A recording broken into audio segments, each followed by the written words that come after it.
Hello everybody. Fans cricket अड्डाच्या या midweek शोमध्ये तुम्हा सगळ्यांचं खूप खूप स्वागत आहे. आता तुम्ही म्हणाल हा मध्येच कुठे आता टपकला, पण असं आहे ना की गेल्या आठवड्यात काही प्रोफेशनल कमिटमेंट्समुळे तुम्हाला भेटता आलं नाही. आणि गेल्या आठवड्यात आणि या आठवड्यात खूप काही घडलेलं आहे क्रिकेटमध्ये.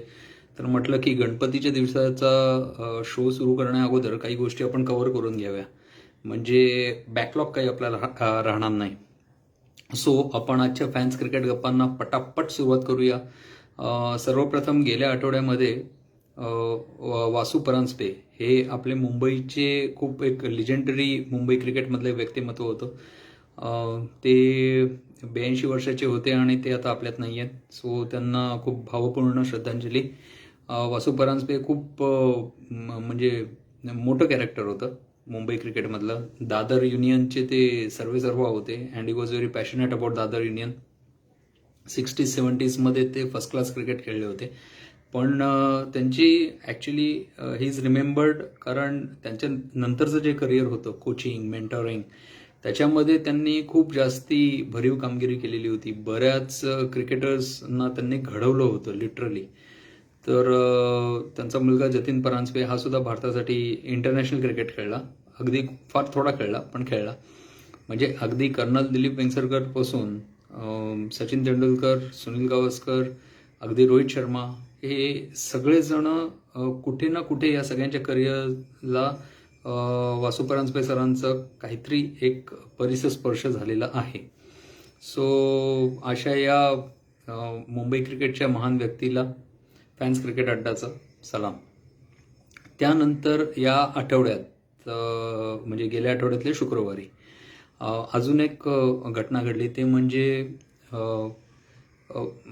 भारतातले डोमेस्टिक क्रिकेटमधले सर्वात जास्ती वय असणारे क्रिकेटर म्हणजे रघुनाथ रामचंद्र चांदोरकर यांचं 101व्या वर्षी निधन झालं.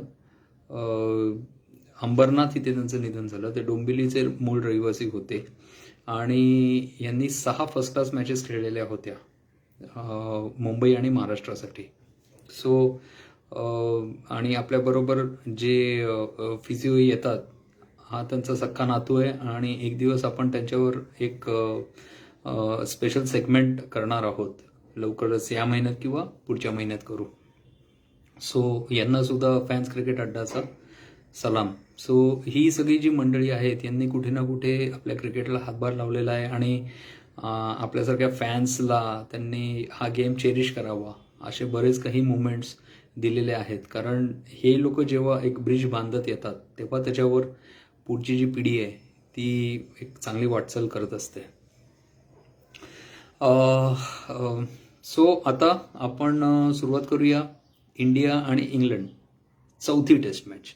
Okay, so some exciting news from म्हणजे एक्साइटिंग न्यूज आहे तर कदाचित शिळी झाली असेल कारण 2 दिवस झाले. पण जे एकदम हार्डकोर फॅन्स आहेत त्यांच्या मनात ही विक्ट्री एकदम खूप खूप खूप खूप ताजी आहे. म्हणजे असं झालं की लीड्सला आपण कधी हरलो नव्हतो पण लीड्सला आपण हरलो आणि इथे आपण कधी जिंकलो नव्हतो तर इथे आपण जिंकलो. सो या ठिकाणची ही जी विक्ट्री आहे ही भारतासाठी खूप खूप मोठी आहे ही चौथ्या टेस्टमधली. आणि लंडन साऊथ लंडनमधली ही मॅच आहे बहुतेक. हो, कारण लॉर्ड्स जे स्टेडियम आहे ते नॉर्थ लंडनमध्ये आणि ओव्हल जे आहे ते साऊथ लंडनमध्ये. आणि इथे इंडिया कधीच म्हणजे 50 वर्षापूर्वी जिंकली होती 1971 साली. जे अजित वाडेकर सर होते त्यांच्या नेतृत्वाखाली जिंकली होती इंडिया. त्याच्यानंतर 50 वर्ष काही इथे आपल्याला काही जमलं नव्हतं पण आज 50 वर्षानंतर खूप खूप चांगली विक्ट्री होती. आणि आपण डायरेक्ट शेवटच्या दिवसावर बोलूया कारण त्याच्या अगोदरचे दिवस त्या दिवशी सीड आला तेव्हा त्यांनी कव्हर केलेले होते. सो इन्क्लुडिंग मी कोणालाच काही अशी आशा नव्हती की शेवटच्या दिवशी इंडिया जिंकेल म्हणून. कारण 368चं टार्गेट होतं त्यांना आणि end of the 4th day त्यांनी केले होते 77 फॉर नो लॉस. सो असं वाटलं होतं की ते करतीलच इतक्या धावा, म्हणजे 291 वगैरे अशा काहीतरी त्यांना हव्या होत्या. ते एवढ्या करतील असं वाटलं होतं कारण लास्ट डेला असं होऊ शकतात. आणि जर झालं नाही तर फार तर फार मॅच ड्रॉ होईल असं वाटलं होतं. पण भारतीय गोलंदाजांनी जी काही कमाल केली आहे ना, खरोखर म्हणजे त्यांनी सुरुवात पण चांगली केली. म्हणजे 77 वरून 100 पर्यंत अगदी व्यवस्थित पोहोचले. रॉरी बन्स चांगल्यापैकी खेळतोय, त्यांनी 50 केले. हसीब हमीद चांगला उभा राहिला आणि त्यांनी पण 50 केले. पण त्याची 50 होण्या अगोदर रॉरी बन्सची 50 झाल्या झाल्या आपला जो मुंबईचा, ज्याला लॉर्ड शार्दूल असं म्हणतात किंवा बिफी म्हणतात, इयन बॉथमला सुद्धा बिफी म्हणायचे. सो ह्यांनी एक खूप सुंदर आउटगोईंग डिलिव्हरी टाकला आणि त्याला रॉरी बन्सचा लेफ्ट हँड येतो, एज लागला आणि रिषभ पंतकडे अगदी सोप्पा झेल गेला. 100ला पहिली विकेट गेली. तेव्हा म्हणजे जे काही नाचले आहेत खेळाडू पण आणि आपल्यासारखे फॅन्स पण, की आपल्याला वाटलं अरे काही होऊ शकतं का इथे, कारण तोपर्यंत तर काहीच आशा नव्हती. मग त्याच्यानंतर डेव्हिड मलान आला आणि डेव्हिड मलान आणि हसीब हमीद चांगल्यापैकी खेळत होते. हसीब हमीदची 50 झाली आणि 120 वर जेव्हा गेला तेव्हा हसीब हमीदचा एक अंदाज चुकला, त्यांनी कॉल दिला, डेव्हिड मलान धावत सुटला आणि रोहित शर्मा आणि पुजारा हे दोघे इंजर्ड असल्या कारणाने त्यांच्या जागी मयंक अग्रवाल आणि कधी अक्षर पटेल येत होता तर कधी सूर्या येत होता फिल्डिंग करायला. तर मयंक अग्रवालनी पिकअप अँड थ्रो एवढं सुंदर केला की बॉल थेट रिषभ पंतच्या ग्लोव्हजमध्ये गेला आणि डेव्हिड मलान रनआउट झाला. म्हणजे ॲक्च्युली ती गिफ्ट म्हणायला पाहिजे आपल्यासाठी. असं वाटलं नव्हतं की डेव्हिड मलान आउट होईल, कारण खूप सुंदर खेळत होता. 120लाही दुसरी गेल्यानंतर जो रूट आला, जो रूट आणि हसीब हमीद बऱ्यापैकी पुन्हा खेळत होते. 63 वर पोहोचला हसीब हमीद आणि त्याच्यानंतर जड्डूचा बॉल एक रफमध्ये पडला, मस्त टर्न झाला आणि ऑफ स्टंप उडाला हसीब हमीदचा. 141ला 3. आता असं वाटलं होतं की चला, पोप पहिल्या इनिंगला चांगला खेळला होता, 81 रन केले होते पोपनी, तर पोप हा टिकणार असं वाटत होतं. त्यांनी 2च रन केले आणि तोपर्यंत असं झालं की बॉल थोडा रिव्हर्स स्विंग व्हायला लागला होता आणि प्रेझेंटेशनला विराटने असं सांगितलं की बॉल जेव्हा रिव्हर्स स्विंग व्हायला लागला तेव्हा बुमरा त्याला म्हणाला की माझ्याकडे दे, मला बॉलिंग टाकायला आवडेल. आणि झालं ना, पोपला जो काही बॉल आतमध्ये घुसला तो भन्नाट होता. ती 6 ओव्हरचा जो काही स्पेल जो बुमराने टाकला आहे ना, इट वॉज मेस्मरायझिंग. म्हणजे अगदी वकार युनिसची वगैरे आठवण आली, एवढं जबरदस्त स्पेल टाकला. आणि जॉनी बेस्टो आला आणि त्याला तर जो काही यॉर्कर पडलाय भयानक एकदम. म्हणजे मलिंगाला आपल्या शिष्याबद्दल फारच अभिमान वाटेल असा यॉर्कर टाकलाय आणि जॉनी बेस्टो 0वर गेला. आता इथे 5 विकेट गेल्यानंतर मग खूप एक एक एक एक एक एक करून आशा वाढायला लागल्या की रूट जरी उभा असला तरी असं वाटलं यार आता चान्स आहे. मोईन अली आहे जरा चिवट, पण ह्याचं जडेजाचा बॉल, अजून एक बॉल टर्न झाला, बाउन्स झाला आणि ह्याच्या बॅटची कट घेऊन शॉर्ट लेगला गेला, तो यांनी मस्त टिपला सूर्याने. सोपा होता पण त्या वेळेत घेणं, कॅच पकडणं खूप महत्वाचं होतं. मोईन अली गेला, 147ला 6 गेल्यावर मग तर वाटलं नाही यार आता तर जिंकायलाच पाहिजे, आता या पोझिशनवरून ड्रॉ पण नाही चालणार. इंग्लंड तर म्हणजे इंग्लंडचं विन जो आहे तो तर आउट ऑफ क्वेश्चन होता, पण आता तिथून आपल्याला ड्रॉही नको होता. मग त्याच्यानंतर क्रिस वोक्स आला. वोक्स हल्ली जरा थोडासा चिवटपणा करतोय, भारताबरोबर जरा अतिच चिवटपणा करतोय. करत 35ची भागीदारी केली, 182 वर पोचले. 182 वर पोचले आणि पुन्हा लॉर्ड शार्दूल जे आहेत आपले त्यांना बॉलिंगला आणलं आणि आपण बघितलं की रूट जास्ती करून बॅकवर्ड ऑफ पॉइंट आणि थर्ड मॅनला जास्ती शॉट्स खेळतोय आणि तसाच एक शॉट तो शार्दूलच्या बॉलिंगला खेळायला गेला, इनसाइड एज घेतली आणि क्लीन बोल्ड झाला. एकाच मॅचमध्ये 2दा बोल्ड झाला बरं का जो रूट. पहिल्या इनिंगला उमेश यादवच्या बॉलिंगला बोल्ड झाला, सेकंड इनिंगला शार्दूलच्या बॉलिंगला बोल्ड झाला आणि that was the last nail in the coffin की नाही आता चान्सच नाही म्हणजे काय वाटेल ते हो, जिंकायचंच आहे. मग ओव्हरटन आला तर थोडेसे खेळले, 10-11ची भागीदारी केली आणि मग वोक्स आउट झाला. त्याच्यानंतर ओव्हरटन आउट झाला. आता ओव्हरटन आउट होता काय झालं की उमेश यादवचा एक जो बॉल आहे तो त्याच्या कोपरावर लागला, असा राईज झाला, त्याच्या कोपरावर लागला आणि जाऊन स्टम्प्सला आदळला. तर ओव्हरटन ह्या कारणामुळे कदाचित 5व्या टेस्ट मॅचला, जी की आहे ओल्ड ट्रॅफर्डला, मँचेस्टर, तिथे खेळेल असं वाटत नाही. पण वूड आता हे झालेलं आहे, फिट झालेलं आहे. त्याविषयी आपण शुक्रवारच्या शोमध्ये बोलूयात सकाळी. क्रिस वोक्सची विकेट मला ह्याकरता आवडली की खूप छान फील्ड प्लेसिंग केली, जी विराट सहसा करत नाही. खूप छान फील्ड प्लेसिंग केली, म्हणजे एक शॉर्ट मिड विकेट वगैरे असं काही काही ठेवून, कारण तो वोक्सचे प्लेईंग एरिया तेवढे आहेत नॉर्मली. सो खूप चांगला कॅच राहुलनी घेतला, खाली होता, खूप सुंदर कॅच घेतला. आणि अशा पद्धतीने त्यांच्या 9 विकेट गेल्या. त्याच्यानंतर अँडरसन आणि रॉबिन्सन हे दोन सन धडपडत होते. हा त्याला वाचवतोय, तो त्याला वाचवतोय, समजत नव्हतं कोण कोणाला वाचवतोय. आणि अशातच उमेश यादवचा अजून एक बॉल विकेट घेऊन गेला. सो उमेश यादवला शेवटच्या 3 विकेट मिळाल्या. आता ह्या विकेट पण खूप महत्त्वाच्या आहेत, कारण आपण गेल्या काही वर्षात बघितलं की जे टेल एंडर्स आहेत ते आपल्याला खूप रडवतात. म्हणजे सुरुवातीच्या 4, 5, 6 विकेट घेतो आपण आणि टेल एंडर्स आपल्याला खूप रडवतात. अशा पद्धतीने उमेशला 2 विकेट मिळाल्या, बुमराला 2 मिळाल्या, जड्डूला 2 मिळाल्या आणि शार्दूलला 2 मिळाल्या. सो आणि शार्दूलनी पण कुठल्या 2 खूप अत्यंत महत्त्वाची विकेट घेतली. जी पहिली विकेट रॉडी बन्सची आणि एक जो रूटची विकेट. सो खूप महत्त्वाची विकेट्स होत्या आणि सगळ्यांना वाटलं की दोन्ही इनिंगमध्ये 50 केलेल्या शार्दूललाच कदाचित प्लेअर ऑफ द मॅच मिळेल. पण जी कमिटी होती त्यांनी रोहित शर्माला दिलं. ठीक आहे, अशा मॅचमध्ये कोणालाही मिळालं तरी हरकत नाही, पण शार्दूल डिझर्व करत होता. त्यांनी ऑलराऊंड परफॉर्मन्स केला होता ह्याच्यामध्ये, काही हरकत नाही.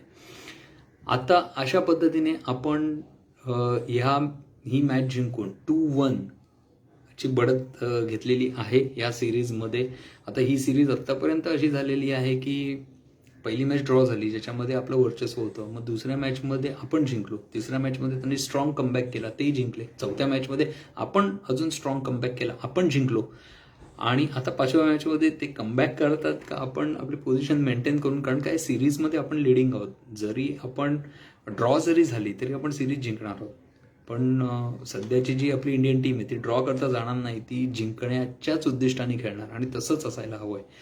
पण त्याच्यामध्ये ओव्हर कॉन्फिडन्स व्हायला नको. बाकी जे काही टीम कंपोजिशन काय असू शकतं, चेंजेस काय होऊ शकतात, स्ट्रॅटेजी काय होऊ शकते, या सगळ्याबद्दल आपण शुक्रवारी सकाळी बोलूया. दरम्यान इंटरनॅशनल क्रिकेटमध्ये भरपूर काही झालेलं आहे. खूप डिटेलमध्ये नाही बोलणार, कारण त्याला चिकार वेळ लागेल. पण आयर्लंड आणि झिम्बाब्वेची सिरीज चालू होती T20, तुम्हाला माहिती आहे. तर ह्या सिरीजमध्ये पहिली मॅच आयर्लंड हरली होती, पण त्याच्यानंतर आयर्लंडने खूप स्ट्रॉंग कमबॅक केला. म्हणजे जी रविवारी 29 ऑगस्टला जी मॅच झाली त्याच्यामध्ये झिम्बाब्वेने टॉस जिंकून पहिली बॅटिंग घेतली आणि 152ला 5 केल्या. पण आयर्लंडनी 153ला 3 केल्या 18.3 ओव्हरमध्ये. आणि केविन ओब्रेन जो आहे त्यांनी 60 रन केल्या. आता हा बरेच वर्ष झाले केविन ओब्रेन खेळतोय आणि खूप सुंदर खेळतोय. तर मला असं वाटतं हे केविन ओब्रेन वगैरे हे प्राणी आपल्या IPL मध्ये काय येत नाही, त्यांचा विचार करायला हवा. आणि विशेष करून आत्ताची जी परिस्थिती आहे की प्लेयर्स कमी आहेत किंवा लॉकडाऊन आहे, आयसोलेशन आहे, याच्यामध्ये यांना कन्सिडर करायला पाहिजे, बघायला मजा येईल. ह्याचबरोबर झिम्बाब्वेचा रायन बर्ल, त्यांनी 2 विकेट घेतले 24 रन देऊन. या रायन बर्लला पण बघायला मला खूप आवडेल. हा रायन बर्ल तोच आहे ज्यांनी इन्स्टावर फोटो टाकला होता की माझे बूट आता मी मॅच झाल्यानंतर चिकटोना आणि आदिदासने त्याला दिली होती स्पॉन्सरशिप. त्याच्यानंतर तिसरी T20 झाली, त्याच्यामध्ये पण पुन्हा झिम्बाब्वे टॉस जिंकला, फिल्डिंग घेतली, पण काही बदललं नाही त्याच्यासाठी, कारण आयर्लंडने 178 केले, 2 विकेट. पॉल स्टर्लिंगने 115 नॉट आउट केले. T20मध्ये 115 खूप चांगले झाले. पुन्हा पॉल स्टर्लिंग सारखा माणूस आहे ज्याला मला आवडेल IPL मध्ये बघायला. झिम्बाब्वेचा कॅप्टन आहे आत्ता क्रेग इर्विन, त्यांनी 33 केले, त्यालाही बघायला आवडेल. या मॅचचा प्लेअर ऑफ द मॅच अर्थातच पॉल स्टर्लिंग झाला, कारण आयर्लंड ही मॅच 40 रननी जिंकली. झालं, इथे आयर्लंडने 2-1ची लीड घेतली या सिरीजमध्ये. त्याच्यानंतर जी चौथी मॅच झाली 2 सप्टेंबरला, त्याच्यात पुन्हा झिम्बाब्वे टॉस जिंकला आणि पुन्हा फिल्डिंग घेतली. आयर्लंडने पहिल्या बॅटिंग करताना 174ला 4 केले, पॉल स्टर्लिंग 39 आणि कॅप्टन बार्बरनी 36. आणि या मॅचमध्ये मार्क ॲडरने 4 विकेट घेतल्या. अगोदरच्या मॅचमध्ये पण मार्क एडेरने 3 विकेट घेतल्या होत्या. सो हे काही प्लेयर आहेत ना, हे खूप चांगले अपकमिंग आहेत. आपल्याला पण त्यांना म्हणजे वारंवार बघता यायला पाहिजे, तर मजा येईल. या मॅचमध्ये झिम्बाब्वे फक्त 110 रन करू शकली. आयर्लंड 64 रनने जिंकली आणि सिरीज 3-1नी ते जिंकले. आता शेवटची मॅच होती ती डेड रबर होती. त्याच्यामध्ये पुन्हा झिम्बाब्वे टॉस जिंकली. म्हणजे झिम्बाब्वे किती वेळा जवळजवळ सगळे टॉस झिम्बाब्वे नाही 4 टॉस झिम्बाब्वे जिंकला. एकच टॉस आयर्लंड जिंकले. त्यांनी बॅटिंग घेतली. 124च रन केल्या, 4 विकेट. क्रेग एरविन बघा, मी म्हटलं ना इंटरेस्टिंग प्लेअर आहे. 67 नाबाद धावा केल्या त्यांनी. आणि मार्क एडेरने इथे पण 3 विकेट घेतले. म्हणजे किती विकेट घ्याव्या एका सिरीजमध्ये. पण झिम्बाब्वे फक्त 119, आपलं आयर्लंड 119 करू शकली आणि 5 रननी ही मॅच आयर्लंड हरली. सो ही सिरीज 3-2 अशा फरकाने आयर्लंड जिंकली. आता आजपासून त्यांची ODI सिरीज येते, तर शुक्रवारी आपण ह्याच्याबद्दल आढावा घेऊया. झिम्बाब्वेचा जो लुक जॉंगवे आहे याला सुद्धा चांगला चान्स मिळाला पाहिजे. तो पण अपकमिंग प्लेअर आहे. लुक जॉंगवे आहे, डोनाल्ड थेरीपॅनो आहे, चांगले प्लेअर आहेत. प्लेअर ऑफ द मॅच झिम्बाब्वेचा क्रेग एरविन ठरला आणि प्लेअर ऑफ द सिरीज ठरला पॉल स्टर्लिंग. ही एक सिरीज झाली. त्याच्यानंतर अजून एक इंटरेस्टिंग सिरीज होती, ती म्हणजे बांगलादेश वर्सेस न्यूझीलंड. आता न्यूझीलंडच्या टीमला एक वेगळंच महत्त्व प्राप्त झालेलं आहे वर्ल्ड टेस्ट चॅम्पियनशिप जिंकल्यावर. पण T20 ही T20 असते, त्याच्यात काही होऊ शकतं आणि त्यातून सबकॉन्टिनेंटची पिचेस असले मग तर काय भरोसाच नाही.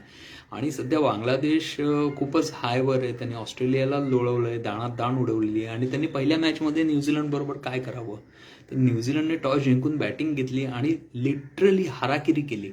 कितीवर रनआउट झाला माहिती आहे, ऑल आऊट झाला माहिती आहे? 60 धावांवर ऑल आऊट झाला न्यूझीलंडचा. विश्वास बसेल.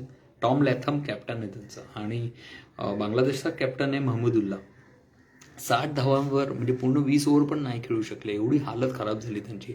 16.5 16.5 ओव्हरमध्ये संपलं त्यांचं. टॉम लॅथम आणि हेनरी निकल्स हे दोघेच 18 धावा केल्या. मुस्तफिजूरने 3 विकेट घेतल्या, शाकिबनी 2 विकेट घेतल्या आणि काय 62 धावा केले त्यांनी. 60 रन करायला त्यांना काही कष्ट नव्हते. आरामशीर खेळले 15 ओव्हर. पण ह्याच्यामध्ये एक स्टँडआउट बॉलर होता न्यूझीलंडसाठी, एजाज पटेल. कारण हे स्पिनिंग पिचेस आहेत. तर एजाज पटेलने 4 ओव्हरमध्ये फक्त 7 रन दिले आणि 1 विकेट घेतला. Okay. So player of the match होता शाकिब अल हसन. त्याच्यानंतर 3 सप्टेंबरला यांची दुसरी मॅच झाली. यावेळी मात्र बांगलादेश टॉस जिंकला आणि त्यांनी बॅटिंग घेतली. चांगल्यापैकी बरे म्हणजे अशा स्लो पिचेसच्या मानाने बरा स्कोर त्यांनी केला. 141 केला. 141ला 6. याच्यामध्ये मोहम्मद नईम 39 आणि कॅप्टन महमूदुल्ला 37 नॉट आउट. आता इथे न्यूझीलंडसाठी बॉलिंगमध्ये कोण चमकला माहिती आहे का? रचिन रवींद्र हा जो भारतीय आहे तो चमकला. इट्स व्हेरी यंग, 19-20 वर्षाचा मुलगा आहे. तर 4 ओव्हरमध्ये 22 रन देऊन 3 विकेट घेतले. पण हे आव्हान काही पेलवलं नाही न्यूझीलंडला. क्लोज झाली मॅच. 137ला 5 विकेट गेल्या. टॉम लॅथम कॅप्टन, म्हणजे या मॅचमध्ये दोन्ही इनिंगमध्ये कॅप्टन चांगले खेळले. सो लॅथमनी 65 नाबाद केल्या, बिल यंग 22 आणि मेहंदी हसननी 2 विकेट घेतल्या. पण ही मॅच जिंकून सिरीज 2-0 बांगलादेश ऑलरेडी जिंकली. प्लेअर ऑफ द मॅच झाला महमूदुल्ला. आता तिसरी मॅच होती, ती सिरीज नाही जिंकली, सॉरी 5 मॅचची सिरीज आहे ही. 5 मॅचची अजून व्हायची आहे T20. तिसऱ्या मॅचमध्ये 5 सप्टेंबरला जी झाली परवा 2 दिवसापूर्वी, न्यूझीलंड टॉस जिंकली, त्यांनी पुन्हा बॅटिंग घेतली. आता बघा या सिरीजमध्ये जे पण जिंकतात पहिले बॅटिंग घेतात, कारण त्यांना डिफेंड करणं सोपं वाटतंय. न्यूझीलंडने 128 धावा केल्या 5 विकेट देऊन. निकल्स 36, टॉम ब्लंडल 30 आणि मोहम्मद सैफुद्दीननी यांनी वेस्ट इंडिजमध्ये पण चांगला परफॉर्मन्स केला होता. मी बोललो होतो तुम्हाला, हे सैफुद्दीन नाव लक्षात ठेवा, कारण हे आपल्या ग्रुपमध्ये येऊ शकतं. 4 ओव्हरमध्ये 28 रन देऊन 2 विकेट घेतल्या. आणि मग त्याच्यानंतर आता न्यूझीलंडची पाळी होती. कदाचित त्यानंतर पिचचा अंदाज आला एव्हाना, तर त्यांनी बांगलादेशची दाणादाण उडवत 76 धावांवर बांगलादेशचे सर्व बाद केले. 19.4 ओव्हर, 20 ओव्हर पण नाही खेळता आली बांगलादेशला, पण जवळजवळ 20 ओव्हर खेळून त्यांनी 76च धावा केल्या. मुश्फिकीर 20वर नाबाद राहिला. उपयोग काय पण त्याचा?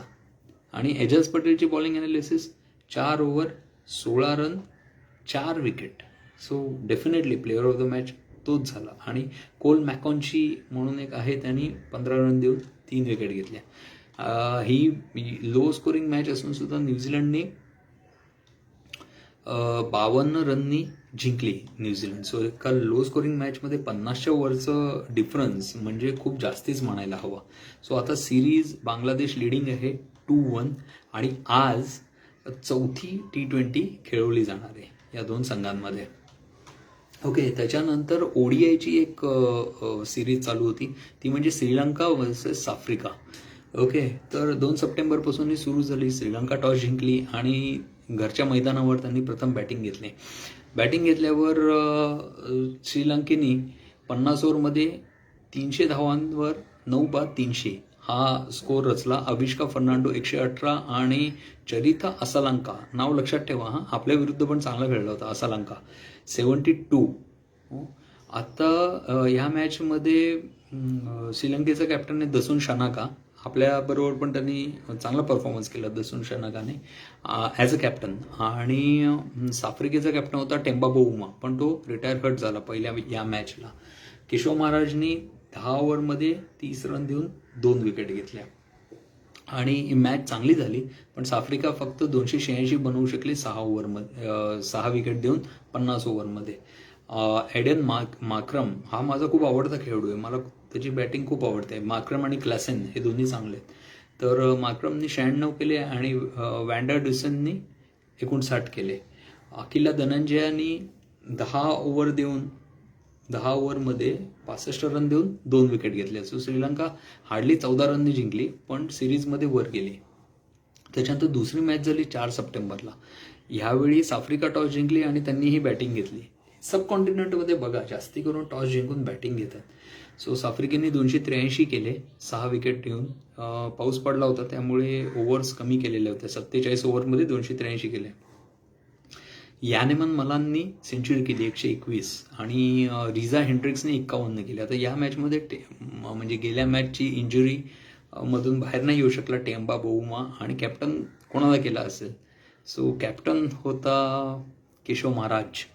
म्हणजे बघा आयर्लंडच्या टीममध्ये सिमी सिंग आणि या टीममध्ये केशव महाराज, अशा सगळ्या टीममध्ये एक जवळजवळ आता भारतीय आहेच.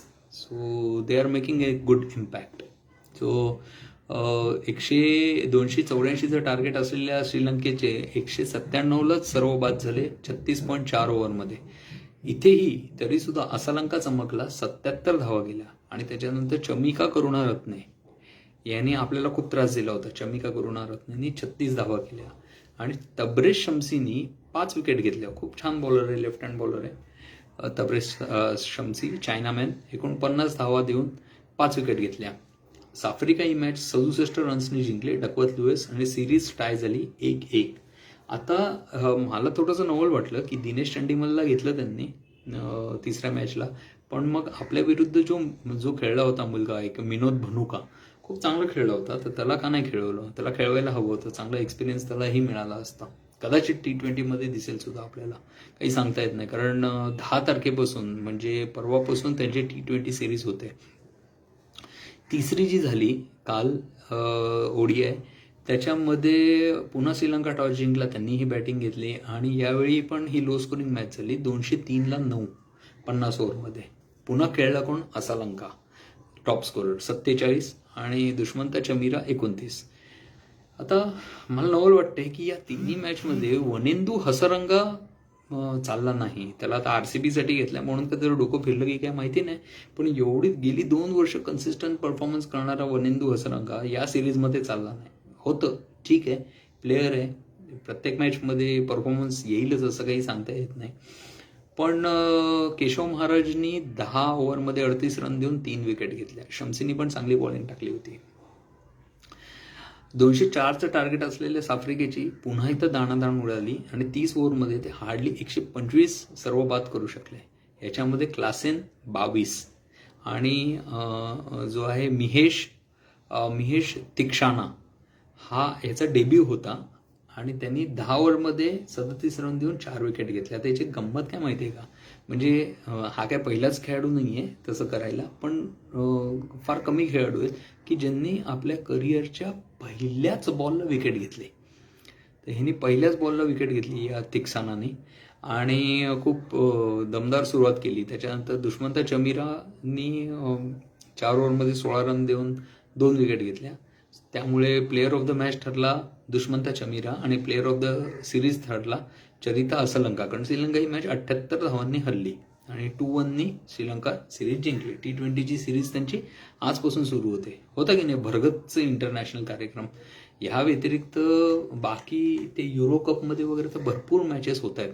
एक दिवस आपल्याला तो कार्यक्रम घ्यायचा आहे की हे जे वर्ल्ड सिरीज जे कप जे खेळवण्यात येतो T20 हे आपलं ODIसाठी ह्याचं स्ट्रक्चर कसं आहे हे आपल्याला एकदा बघायचं आहे. बाकी मग कोण कोण खेळतात, फ्रान्स खेळते, माल्टा खेळते, बेल्जियम खेळते, जर्मनी खेळते, असे वेगवेगळे देश खेळत आहेत. बाकी ओमनमध्ये जाऊन मुंबईच्या टीमने खूप चांगला परफॉर्मन्स केला. सध्या एक ट्रायंग्युलर सुरू आहे USA, पापा न्यू गिनी आणि नेपाळ. शुक्रवारी नक्की बोलूया आपण त्या ट्राय सिरीजबद्दल. त्याच्यानंतर एक थोडीशी चांगली बातमी आहे but not good not bad अशी बातमी आहे की क्रिस केन्स जो आपल्या सर्वांचा आवडता खेळाडू होता, ज्याला कॅनबेरामध्ये हार्ट अटॅक आला होता आणि ज्याची सिडनीमध्ये ट्रीटमेंट चालू होती, तर त्याला जो हार्ट अटॅक आला होता त्याची ट्रीटमेंट सुरू असताना त्याला एक स्ट्रोक आला आणि त्याच्यामुळे आता त्याची कमरेपासून खालची बाजू जी आहे म्हणजे विशेष करून पाय ते पॅरलाइज झालेले आहेत आणि त्याच्यासाठी त्याला खूप मेहनत घ्यावी लागणार आहे आणि खूप ट्रीटमेंट घ्यावी लागणार आहे. क्रिस केन्स यांनी भारताची यथेच्छपणे धुलाई केलेली आहे. खूप खूप मॅचेस त्यांनी काढून नेल्या आहेत न्यूझीलंडच्या क्रिस केन्सनी. पण तरीसुद्धा एक सच्चा क्रिकेट फॅन म्हणून मी असं म्हणतो की क्रिस केन्सला लवकरात लवकर बरा होऊ दे. कारण शेवटी ज्या मेमरीज ज्या क्रिएट केल्या आहेत त्या खूप चांगल्याच आहेत. त्याच्यामुळे असं तो जो गेम असतो तोपर्यंतच समोरच्या माणसाला आपण प्रतिस्पर्धी म्हणून बघतो, त्यानंतर एक माणुसकीचं नातं असतं. सो क्रिस केन्स लवकरात लवकर ठीक व्हावा अशीच माझी आणि फॅन्स क्रिकेट अड्डाची इच्छा आहे. या व्यतिरिक्त डेल स्टेन जो आहे तो इंटरनॅशनल क्रिकेटमधून रिटायर झालेला आहे. 93 टेस्ट खेळून त्यांनी 439 विकेट्स घेतल्या. ज्या हायेस्ट विकेट टेकर्समध्ये जी ऑल टाईम लिस्ट जी आहे त्याच्यामध्ये 8वा आहे डेल स्टेन. 125 ODI खेळला, 196 विकेट घेतल्या आणि 47 T20मध्ये 64 विकेट घेतल्या. आता डेल स्टेन म्हणजे खूप तगडा बॉलर, एकदम जबरदस्त, म्हणजे स्टेन गन वगैरे असं म्हणायचे त्याला. 2016ची जी टूर होती ऑस्ट्रेलियाची तेव्हा त्याला एक शोल्डर इंजुरी झाली आणि म्हणून त्याला मागे बसावं लागलं.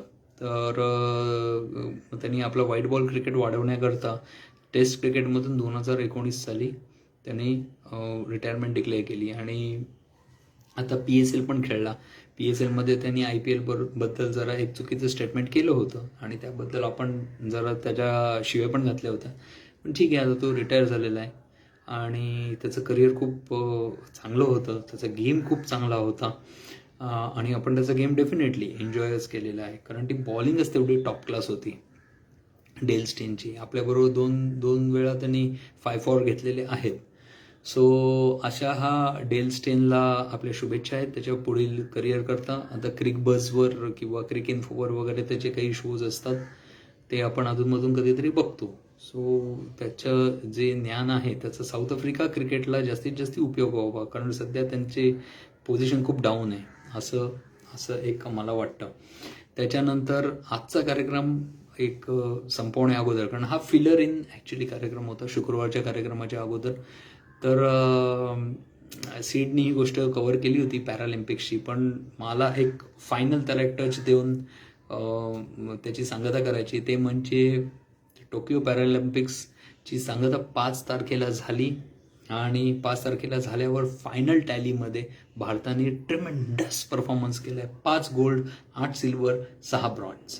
सो हे सगळे जे योद्धा आहेत भारताचे, जे वेगवेगळ्या फील्डमध्ये आले होते, कोणी आर्मीमधनं होता, कोणी काही बिझनेसमनच होता, कोणाचं काही वेगळं प्रोफेशन होतं, पण यांनी पॅरालिम्पिक्समध्ये जो काही परफॉर्मन्स दिला त्याच्यामुळे एक भारतीय म्हणून खूप एक प्राऊड फिलिंग येते. आणि जे मेन ऑलिम्पिक्स आहेत त्याच्यामधल्या अनेक होतकरू खेळाडूंना सुद्धा एक बरीच हे मिळाली असेल, ऊर्जा मिळाली असेल आणि इन्स्पिरेशन मिळालं असेल 2024च्या पॅरिस ऑलिम्पिकसाठी. आणि डेफिनेटली आपण पॅरिस ऑलिम्पिक्समध्ये खूप चांगला परफॉर्मन्स करू आणि पॅरिस ऑलिम्पिक्समध्ये जे पॅरालिम्पिक्स होईल त्याच्यामध्ये यावेळी आपण 5 गोल्ड मिळवले, पुढच्या वेळी कदाचित 10 मिळवू अशी आपण अपेक्षा ठेवू. आणि या आपल्या खेळाडूंना एक मानाचा मुजरा आहे, सॅल्यूट आहे. आणि अशा पद्धतीने आपण आजचा फॅन्स क्रिकेट अड्ड्याच्या गप्पा संपवूया आणि शुक्रवारी पुन्हा भेटूया. धन्यवाद. चाव.